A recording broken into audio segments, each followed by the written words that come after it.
Hello and welcome to Chandigarh Civil Services, guys. This is Vivek and we are here with our today's topic. जो हमारा आज का topic है, it is freedom of speech and expression, जो आपके article 19 fundamental rights, that is part 3। Fundamental right जो आपके part 3 है, उसमें जो मेंशन है freedom of speech and expression.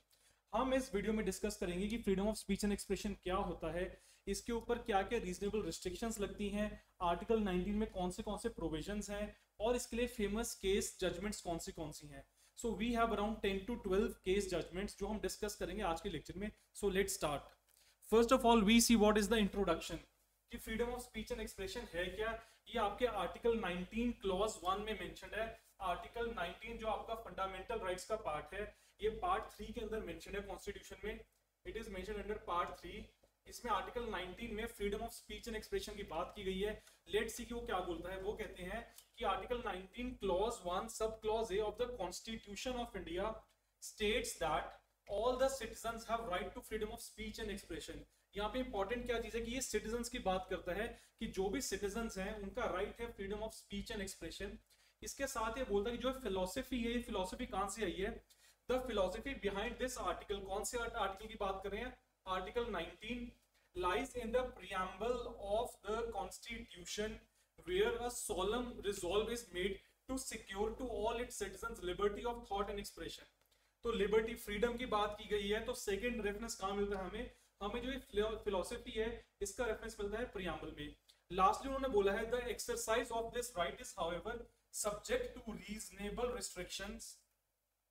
जो ये एक्सरसाइज है, ये रीजनेबल रिस्ट्रिक्शंस इसके ऊपर लगेंगी for certain purposes being imposed under article 19(2) of the constitution।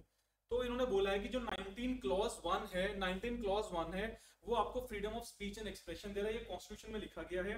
इसकी फिलोसफी के पीछे गाइडलाइंस कहां पे थी? प्रियम्बल ऑफ इंडिया से हमने इस freedom of speech and expression की फिलोसफी ली है। वहां पे लिबर्टी वर्ड मेंशन है, liberty of thought and expression. और जो इसके साथ अकम्पनिंग आर्टिकल है, जो इसके साथ वाला आर्टिकल, आर्टिकल 19 क्लॉज 2, वो साथ में बता रहा है कि freedom of speech and expression ये एब्सोल्यूट नहीं है, इसके ऊपर रीजनेबल रिस्ट्रिक्शंस लग सकती हैं और ये मिलेगा इसको सिर्फ सिटीजंस को। So let's see what are the restrictions. अगर रिस्ट्रिक्शंस की बात करें तो आर्टिकल 19 क्लॉज 2 में 8 टाइप्स के रिस्ट्रिक्शंस मेंशन है। आर्टिकल 19 क्लॉज 2 में 8 टाइप के रिस्ट्रिक्शंस मेंशन है आपके freedom of speech and expression पे। फर्स्ट रिस्ट्रिक्शन क्या है? Security of the state. अगर आपकी फ्रीडम से security of the state threat हो जाती है या थ्रेटन या लॉ एंड ऑर्डर की प्रॉब्लम आती है किसको? सिक्योरिटी ऑफ द स्टेट को, तो आपका जो ये फ्रीडम है ये रिस्ट्रिक्ट किया जाएगा। ये आप इसको एब्सोल्युटली एक्सरसाइज नहीं कर सकते। सेकंड उन्होंने बोला है friendly relations with foreign states. अगर आपने कुछ ऐसा बोल दिया कि वॉर की सिचुएशन आ गई या हमारे फ्रेंडली रिलेशंस किसी स्टेट के साथ हैम्पर हो रहे हैं, तो आपके फ्रीडम के ऊपर रिस्ट्रिक्शंस इंपोज होंगी। थर्ड बोला है पब्लिक ऑर्डर। अगर लॉ एंड ऑर्डर की प्रॉब्लम क्रिएट करता है, कहीं पे लड़ाई झगड़ा हो जाता है या क्योस की कंडीशन आ जाती है, तो आपके फ्रीडम को हम क्या करेंगे? रिस्ट्रिक्ट करेंगे। फोर्थ उन्होंने बोला है डिसेंसी एंड मोरालिटी। आपने कोई ऐसी बात बोल दी जो सोसाइटल ऑर्डर के अगेंस्ट है, मोरालिटी के अगेंस्ट है, तो आपके फ्रीडम को क्या किया जाएगा? रिस्ट्रिक्ट किया जाएगा। फिफ्थ है कंटेम्प्ट ऑफ कोर्ट। आपने कोर्ट का कंटेम्प्ट कर दिया, कोर्ट का आपने आदेश नहीं माना, आपने क्या कहते हैं अनलॉफुली कोर्ट को कंटेम्प्ट किया है, उनके अगेंस्ट गए हो, तो आपके फ्रीडम को रिस्ट्रिक्ट किया जाएगा। सिक्स्थ आपका डेफामेशन। आपने कुछ बोल दिया है, किसी को डिफेम कर दिया है, तो आपके freedom of speech and expression को रीजनेबली रिस्ट्रिक्ट किया जाएगा। सेवंथ है इंसाइटमेंट टू एन ऑफेंस। आपके freedom of speech and expression से आपने कोई ऐसी स्पीच दी कि कोई ऑफेंस हो गया या पब्लिक राइट्स हो गए या किसी ने कोई ऑफेंस कर दिया, तो आपके फ्रीडम को क्या किया जाएगा? रिस्ट्रिक्ट किया जाएगा। एट्थ है sovereignty and integrity of India. अगर इंडिया की सॉवरेनिटी और इंटीग्रिटी के ऊपर कोई भी क्वेश्चन मार्क आता है आपके freedom of speech and expression की वजह से, तो आपके freedom of speech and expression को रिस्ट्रिक्ट किया जाएगा। ये 8 चीजें हमें क्या बता रही हैं? ये 8 चीजें हमें ये बता रही है कि अगर आपका जो freedom of speech and expression है वो नेशनल बाउंड्रीज नहीं, अपार्ट फ्रॉम नेशनल बाउंड्रीज, अगर इंटरनेशनल लेवल पे भी कोई प्रॉब्लम क्रिएट कर रहा है, तो आपका freedom of speech and expression को हम रिस्ट्रिक्ट कर सकते हैं। Not only in the territory of India but post the territory of India. Territory of India के बाहर अगर आपका freedom of speech and expression कोई प्रॉब्लम क्रिएट कर रहा है, तो हम उसको क्या करेंगे? रिस्ट्रिक्ट करेंगे, उसको रीजनेबल रिस्ट्रिक्शन उसके ऊपर इंपोज करेंगे। देखते हैं कि कौन से मेन एलिमेंट्स हैं। Then what are the main elements of freedom of speech and expression.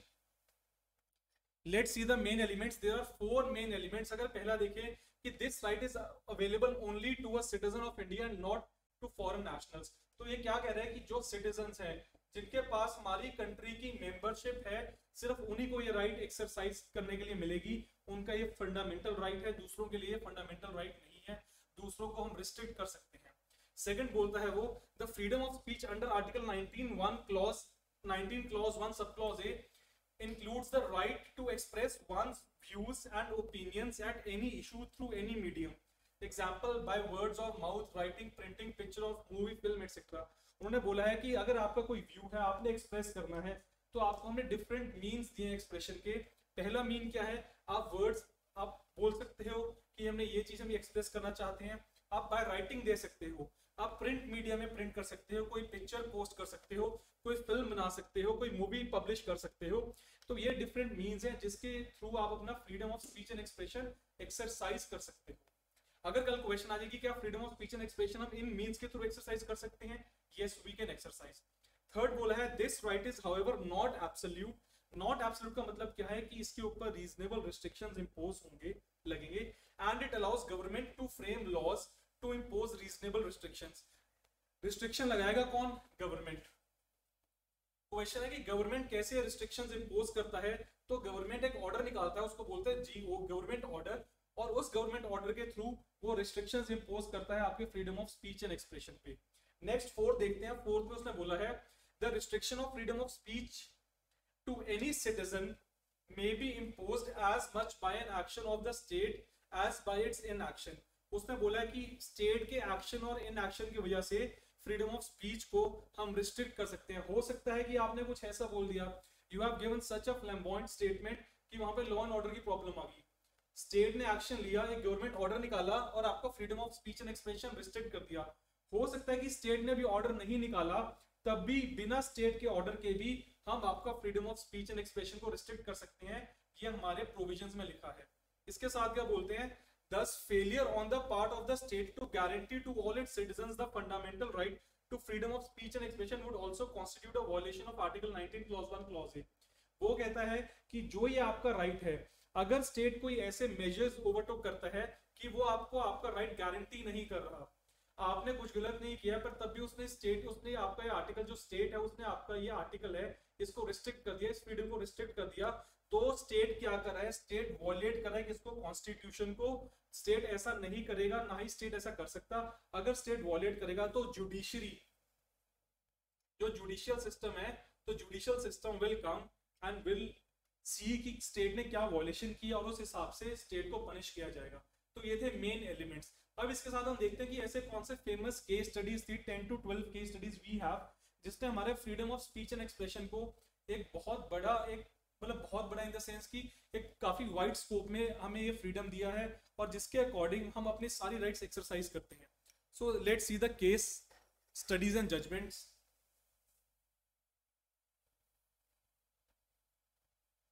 इसके अंदर हम 10 to 12 केसेस देखेंगे starting from 1950s and till national anthem case, जो लेटेस्ट केस है कि उसमें क्या क्या जजमेंट्स आई हैं सुप्रीम कोर्ट की. तो पहला हमारे पास केस है Romesh Thapar versus state of Madras. Romesh Thapar versus state of Madras में ये केस हमारा किसलिए इंपॉर्टेंट था, क्योंकि यहाँ पे फ्रीडम ऑफ प्रेस की बात की गई है.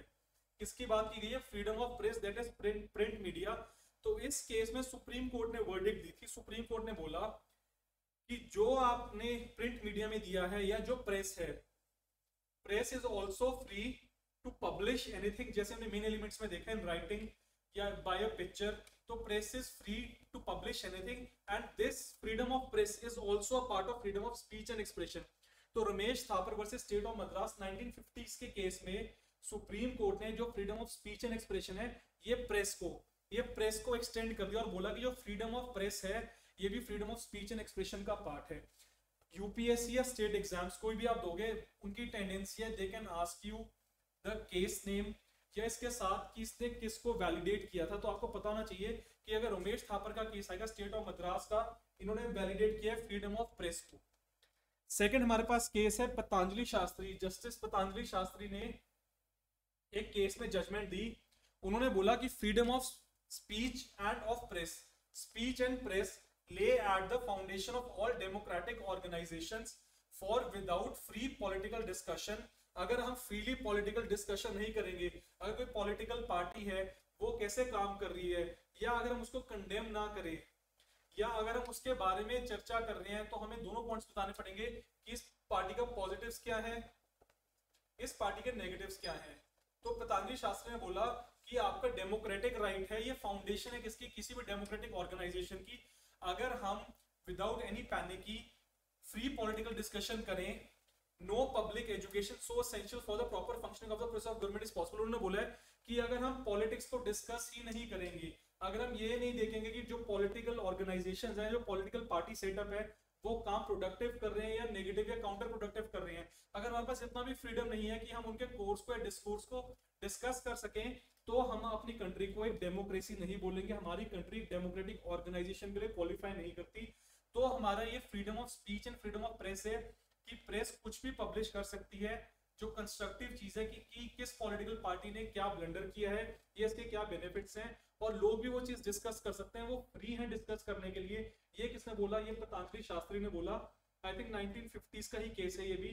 तो अभी हमारे जज थे, वन ऑफ द जज ऑफ सुप्रीम कोर्ट, इन्होंने बताया कि ये आपका freedom of speech and expression का पार्ट है कि आप किसी भी पॉलिटिकल पार्टी को क्रिटिसाइज कर सकते हो, आप कोई भी गलत काम नहीं करें उनको क्रिटिसाइज करके, क्योंकि आप डेमोक्रेसी में हो और डेमोक्रेसी का foundation he freedom of speech and expression के ऊपर बिल्डअप है। थर्ड केस देखते हैं, वो है Indian Express versus union of India. Indian Express जो न्यूज़पेपर है वर्सेस यूनियन ऑफ इंडिया 1985 का केस है। उसमें बोला गया it has been held that the press plays a very significant role in the democratic machinery. The courts have the duty, judiciary की बात की है, the courts have the duty to uphold the freedom of press and invalidate all laws and administrative actions that abridge this freedom. Indian express का जो case है उसमें बोला गया कि जो फ्रीडम ऑफ प्रेस है, जो फ्रीडम ऑफ प्रिंट मीडिया है, ये freedom of speech and expression का ही पार्ट है। कोर्ट्स की ड्यूटी है कि अगर कोई गवर्नमेंट एक्शन या किसी गवर्नमेंट लॉ ने इस फ्रीडम को क्या कहते हैं रोका गया है, इस फ्रीडम को रिस्ट्रिक्ट किया किसके, फ्रीडम ऑफ प्रेस को, तो कोर्ट्स को उन चीजों को इनवैलिडेट करना पड़ेगा और ये चीज अपहोल्ड करनी पड़ेगी कि freedom of press is a part of freedom of speech and expression. तो इंडियन एक्सप्रेस का ये केस था जिसमें बताया गया कि जो फ्रीडम ऑफ प्रेस है ये भी freedom of speech and expression का पार्ट है। अगर कोई लॉ या एडमिनिस्ट्रेटिव एक्शन ने इस चीज को इनवैलिडेट कर दिया है, रिस्ट्रिक्शन लगाई है या रिस्ट्रिक्शन इंपोज की है, तो कोर्ट्स की ड्यूटी है कि वो उसको वैलिडेट करें और वो इंश्योर करें कि जो ये freedom of speech and expression है ये एक्सरसाइजेबल है बाय द प्रेस। नेक्स्ट हम केस देखेंगे,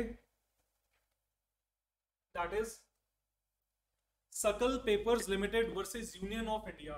उन्होंने बोला कि प्राइस एंड पेज नंबर की, अगर किसी न्यूज़पेपर का क्या प्राइस होगा, कितने उसके अंदर पेजेस होंगे, ये वो फ्री है डिसाइड करने के लिए।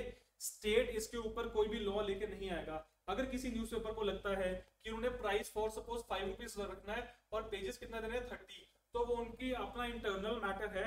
स्टेट इसके ऊपर रिस्ट्रिक्शन नहीं लगा सकता कि आपने सिर्फ 20 पेजेस रखने हैं या 10 पेजेस रखने हैं या आपने प्राइस 2 रुपीज रखना है। तो वो उस न्यूज़पेपर की इंटीग्रिटी है, उस न्यूज़पेपर की इंडिपेंडेंस है कि वो कितना प्राइस रखे और कितने पेजेस रखे। तो इसके लिए ये केस आया जिसमें बताया गया कि जो न्यूज़पेपर है उसको कंट्रोल नहीं किया जाएगा, ये आप नंबर फिक्स नहीं करेंगे कि कितने पेजेस होंगे या क्या साइज होगा न्यूज़पेपर का। नेक्स्ट है बेनेट कॉलमैन का केस हमारे पास, ये 1970s का।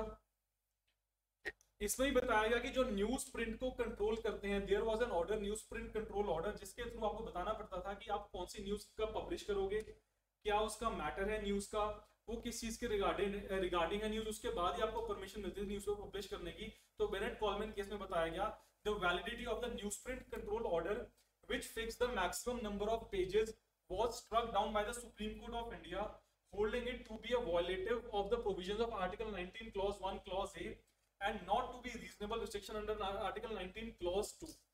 The court struck down the government stand that it would help small newspapers to grow.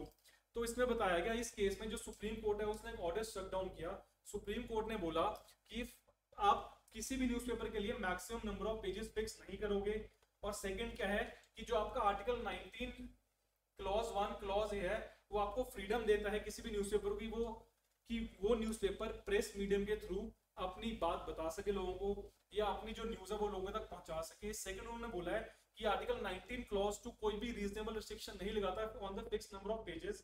तो जो स्टेट का उस टाइम का ऑर्डर था कि स्टेट ने बोला था कि जो बड़े बड़े न्यूज़पेपर्स हैं, जो बिग न्यूज़पेपर्स हैं, बिग न्यूज़ हाउसेस हैं, हम उनके लिए पेजेस फिक्स कर रहे हैं सो दैट जो स्मॉल न्यूज़पेपर्स हैं वो ग्रो करें। तो सुप्रीम कोर्ट ने इस ऑर्डर को स्ट्रक डाउन किया और बोला कि नहीं, आप ऐसा नहीं कर सकते, आप लिमिटेशन नहीं लगा सकते on the number of pages. So this was the Bennett Coleman case of union of India 1973।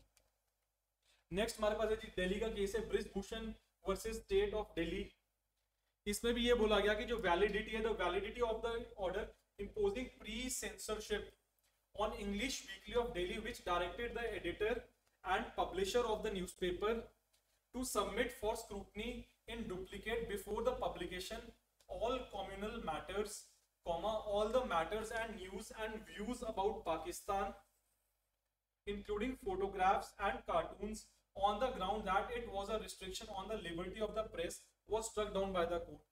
इसमें बोला गया कि एक इंग्लिश वीकली आता था दिल्ली में, जिसको बोला गया कि आपने प्री सेंसरशिप, मतलब आपने जो भी चीज अगले दिन, फॉर सपोज आज 24th है, अगर आपने कोई चीज 25th को न्यूज़पेपर में पब्लिश करनी है, 25th को आपने न्यूज़पेपर में पब्लिश करनी है, तो आपको वो चीज पहले हमें बतानी पड़ेगी। हम उस चीज को स्क्रूटनाइज करेंगे कि क्या उसका कंटेंट ठीक है, उसके अंदर जो कार्टून्स हैं, पब्लिकेशंस हैं, या अगर आपने कोई कम्युनल, स्पेशली कोई कम्युनल मैटर के रिगार्डिंग आपने कोई न्यूज प्रिंट किया है, क्या वो जस्टिफाइड है, ठीक है।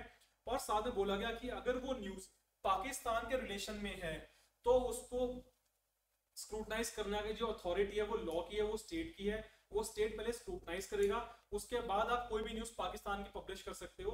तो जो ये वॉलेटिव एक्ट था, इसको कोर्ट ने स्ट्रक डाउन किया। कोर्ट ने बोला कि नहीं, स्टेट के पास कोई भी अथॉरिटी नहीं है इन चीजों की, क्योंकि वॉलेटिव है आर्टिकल 19 क्लॉज 1 क्लॉज ए का। अगर स्टेट ऐसे करेगा कि स्टेट बोल रहा है कि हम आपके न्यूज़पेपर को स्क्रूटनाइज करेंगे, तो आप फ्रीडम ऑफ प्रेस को कर्व कर रहे हो और ये चीज अलाउड नहीं है। तो ये हमें कैसे पता लगता है? ये Brijbhushan versus state of Delhi के केस में पता लगता है। नेक्स्ट केस है टाटा प्रेस लिमिटेड वर्सेस महानगर टेलीफोन निगम लिमिटेड। इस केस में क्या था? इस केस में जो हम पब्लिश करते हैं, आपने देखा होगा ना कि न्यूज़पेपर्स में एड्स पब्लिश होती हैं या कोई भी एडवर्टाइजमेंट पब्लिश होती है, कोई भी टाइटल पब्लिश होता है, कोई भी चीज पब्लिश होती है, तो स्टेट ने बोला कि वो आप ऐसे पब्लिश नहीं करोगे। तो सुप्रीम कोर्ट ने बोला कि नहीं, पब्लिशिंग अलाउड है, क्योंकि जब आप कोई एडवर्टाइजमेंट पब्लिश करोगे तो लोगों को नॉलेज पहुंचेगी, पीपल विल नो कि इसके अंदर क्या क्या रिक्वायरमेंट्स हैं, ये क्या चीज है, क्या मुद्दा है, क्या टॉपिक है। तो ये चीज हम कर नहीं सकते। इस केस में बोला गया, the supreme court held that a commercial advertisement और a commercial speech was also a part of freedom of speech and expression, which would be restricted only within the limitations of Article 19 Clause 2. उन्होंने बोला कि अगर आप कोई commercial advertisement publish कर रहे हो, कोई कमर्शियल स्पीच देना चाहते हो, तो आर्टिकल 19 क्लॉज 1 क्लॉज 8 उसको परमिट करता है, अनलेस एंड अनटिल वो आर्टिकल 19 क्लॉज 2 को वॉलेट नहीं कर रही। सेकेंड लिस्ट में बोला गया, supreme court held that advertising which is no more than a commercial transaction is nonetheless dissemination of information regarding the product advertised। उन्होंने बोला कि जो आप कमर्शियल एडवर्टाइजमेंट कर रहे हो, वो आप प्रोडक्ट की नॉलेज दे रहे हो, तो वो जो चीज है वो इंपॉर्टेंट है किसके लिए? सो दैट लोगों को नॉलेज मिले कि प्रोडक्ट क्या है, इसके क्या क्या पर्टिकुलर्स हैं। Public at large will be benefited. उन्होंने बोला कि लोगों को बेनिफिट होगा इस चीज से by the information made available through the advertisements in a democratic economy. यहाँ पे इकोनॉमी की बात की आपकी, in a democratic economy free flow of commercial information is indispensable. तो सुप्रीम कोर्ट ने एक स्टेप आगे लिया बताने के लिए कि जो भी आपकी कमर्शियल एडवर्टाइजमेंट्स हैं, वो प्रोडक्ट की नॉलेज दे रहा है किसको? उसके यूजर्स को। लोगों को पता लगेगा कि वो कैसे बेनिफिट हो सकते हैं इस प्रोडक्ट से। तो ये वॉलेटिव नहीं है आर्टिकल 19 क्लॉज 2 का, और आप रीजनेबल इसको रिस्ट्रिक्ट नहीं करोगे। अगर आपने इसको रिस्ट्रिक्ट करना है, अनलेस एंड अनटिल ये आर्टिकल 19 क्लॉज 2 को वॉलेट नहीं करा, तब तक ये रिस्ट्रिक्शन इसके ऊपर नहीं लगेगी। और ये डेमोक्रेटिक इकोनॉमी, पहले किस चीज की बात की है? पॉलिटिकल डेमोक्रेसी की। अब हम किस चीज की बात करें? इकोनॉमिकल डेमोक्रेसी की। जो डेमोक्रेटिक है, जो इकोनॉमी है, उसकी डेमोक्रेसी के लिए बहुत इंपॉर्टेंट है कि free flow of information available हो, सो दैट लोगों को पता लगे कि कमर्शियल एडवर्टाइजमेंट से हमें क्या बेनिफिट है, ये इस प्रोडक्ट का हमें क्या क्या बेनिफिट मिल सकता है। तो ये कौन सा केस था? ये था टाटा प्रेस लिमिटेड वर्सेस महानगर टेलीफोन निगम लिमिटेड। नेक्स्ट हम देखेंगे ओडीसी कम्युनिकेशंस। इस केस में सुप्रीम कोर्ट ने एक और स्टेप आगे लिया और आपको बताया गया, या आपका जो फ्रीडम है वो आपको एक्सटेंड किया गया। उसमें बोला गया the supreme court held that the right of a citizen to exhibit films की बात करें, प्रिंट मीडिया से हम आगे चल के मूवीज की बात कर रहे हैं, on the state channel Doordarshan is a part of the fundamental right guaranteed under article 19 clause 1। उन्होंने बोला कि जो भी फिल्म्स हैं, जो भी आपका वीडियोस हैं, या कोई आपकी वीडियो विजुअल मीडिया है, पहले प्रिंट मीडिया विजुअल मीडिया है, अगर आपने कोई मूवीज दूरदर्शन के ऊपर आपने पब्लिश करनी है या दूरदर्शन के ऊपर दिखानी है, तो ये आपका freedom of speech and expression का पार्ट है। क्योंकि सिटीजन्स के लिए बहुत इंपॉर्टेंट है कि जो उनका कल्चर है, उनकी वैल्यूज है, सोसाइटी में क्या चल रहा है, या जो सोसाइटल सेटअप है वो देखना बहुत जरूरी है। तो इसके लिए आप इसको दूरदर्शन पे पब्लिश कर सकते हो, ये रिस्ट्रिक्टिव नहीं है, ये आपका freedom of speech and expression का पार्ट है। बिफोर दिस जो जजमेंट्स है उसमें किस चीज की बात की गई, उसमें प्रिंट मीडिया की बात की गई, यहाँ पे विजुअल मीडिया की बात की गई है। तो आप देख रहे हो कि सुप्रीम कोर्ट इवॉल्व कैसे कर रहा है। पहले उसने न्यूज़पेपर्स के हक में फैसला सुनाया, ये उनके रिगार्डिंग फैसला दिया। सेकंड, जो सुप्रीम कोर्ट है, इट इज मैंडेटिंग दैट कि जो आपको visual media it is also very important to be broadcasted for the citizenry. तो जो आपकी फिल्म्स बन रही हैं या जो आपकी मूवीज हैं या जो आपके सॉन्ग्स हैं वो पब्लिश कर सकते हो, वो वॉलेटिव नहीं है। नेक्स्ट केस में हम देखेंगे union of India versus association for democratic reforms. इसमें क्या बात की गई, इसमें बोला गया कि वन साइडेड इंफॉर्मेशन है, कोई वन साइडेड इंफॉर्मेशन है या डिस इंफॉर्मेशन है या मिस इंफॉर्मेशन है and non information all equally create an ununiform citizenry which makes democracy a farce. Freedom of speech and expression includes right to impart and receive information which includes freedom to hold opinions. उन्होंने आपको बोला कि जो आपको information दी जा रही है, बेशक वो वन साइडेड है या वो डिस इंफॉर्मेशन है, आधी इंफॉर्मेशन दे रही है, या मिस इंफॉर्मेशन है कि इवेंट कुछ था आपको बता कुछ दिया, या नॉन इंफॉर्मेशन है आपको बिल्कुल भी किसी इवेंट के बारे में बता नहीं रहे हैं, तो वो डेमोक्रेसी का एक मजाक बना रहे हैं। डेमोक्रेसी इन चीजों के ऊपर नहीं फाउंडेड है या बिल्डअप नहीं है। डेमोक्रेसी का मेन पर्पस क्या है, उनका पर्पस क्या है कि जो लोग हैं अपने रिप्रेजेंटेटिव चूज करें, उनके रिप्रेजेंटेटिव्स क्या काम कर रहे हैं, उनकी इंफॉर्मेशन लोगों को मिले, और जो ये साइकिल है क्या कहते हैं जुडिशरी, एग्जीक्यूटिव एंड लेजिस्लेचर का, ये प्रॉपर फंक्शन करे। तो सुप्रीम कोर्ट ने बोला कि जो लोग अगर आपकी मिस इन्फॉर्मेशन या डिस इन्फॉर्मेशन या नॉन इन्फॉर्मेशन से कोई ओपिनियन बनाते हैं, तो इसके लिए आपकी जिम्मेवारी है, लोगों की गलती नहीं है, because people have full right to hold opinions and to form opinions. तो आपने कोई भी इंफॉर्मेशन अगर देनी है, आपने करेक्ट देनी है, सो दैट लोग ठीक तरीके से जो सिटीजनरी है वो इन्फॉर्म डिसीजंस बना सके, फ्रेम कर सके और अपना काम कर सके। नेक्स्ट हमारे पास केस है एस रंगाराजन वर्सेस जगजीवन राम। इसमें कंस्ट्रक्टिव क्रिटिसिज्म की बात की गई है। इसमें बोला गया everyone has a fundamental right to form his opinion. Opinion बनाना हर बंदे का अधिकार है on any issue of general concern. Open criticism of government policies and operations is not a ground for restricting expression. Intolerance is as much dangerous to democracy as to the person himself. In democracy, it is not necessary that everyone should sing the same song. उन्होंने बोला है कि आप open criticism कर सकते हो, पर open criticism इतना ज्यादा नहीं होना चाहिए कि लॉ एंड ऑर्डर या पब्लिक मोरालिटी की प्रॉब्लम हो जाए। आप किसी भी इशू के ऊपर अपना ओपिनियन फॉर्म करो, आपका अधिकार है, आपका फ्रीडम है, आप ओपनली क्रिटिसाइज कर सकते हो, पर आपने मिस इन्फॉर्मेशन स्प्रेड नहीं करनी है, इनटॉलरेंस क्रिएट नहीं करनी है। अगर आपकी एक्सप्रेशन से इनटॉलरेंस क्रिएट होती है तो वो रिस्ट्रिक्ट किया जाएगा, नहीं तो आपको फुल फ्रीडम है to openly criticize all the things. Next आपका जी Menaka Gandhi versus union of India. इस केस में बताया गया कि जो आपका freedom of speech and expression है, it is not confined to the national boundaries. National boundaries तक ही कन्फाइंड नहीं है। अगर आप बाहर जाकर आपको ऐसी स्पीच देते हो जिसकी वजह से रिलेशंस डिस्टॉर्ट होते हैं, तो आपके freedom of speech and expression को रोका जाएगा और आपके ऊपर रिस्ट्रिक्शंस इंपोज की जाएंगी। तो इस केस में हमें पता लगता है the supreme Court considered whether article 19 clause 1 sub clause A of the Indian constitution was confined to Indian territory and held that the freedom of speech and expression is not confined to national boundaries. उन्होंने बोला कि जो freedom of speech and expression है, ये आपको, ये जो freedom है हमारी कंट्री आपको गारंटी कर रही है जब आप इंटरनेशनल ट्रैवल कर रहे हो। अगर आप नेशनल बाउंड्री से बाहर हो तब भी आपको freedom of speech and expression मिलता है। ये किसने बोला? ये सुप्रीम कोर्ट ने बोला। केस क्या है? Maneka Gandhi versus union of India.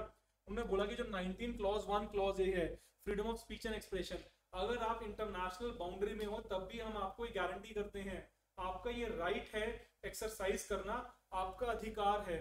तो ये सिर्फ नेशनल बाउंड्रीज तक कन्फाइंड नहीं है, ये इंटरनेशनल लेवल पे भी मतलब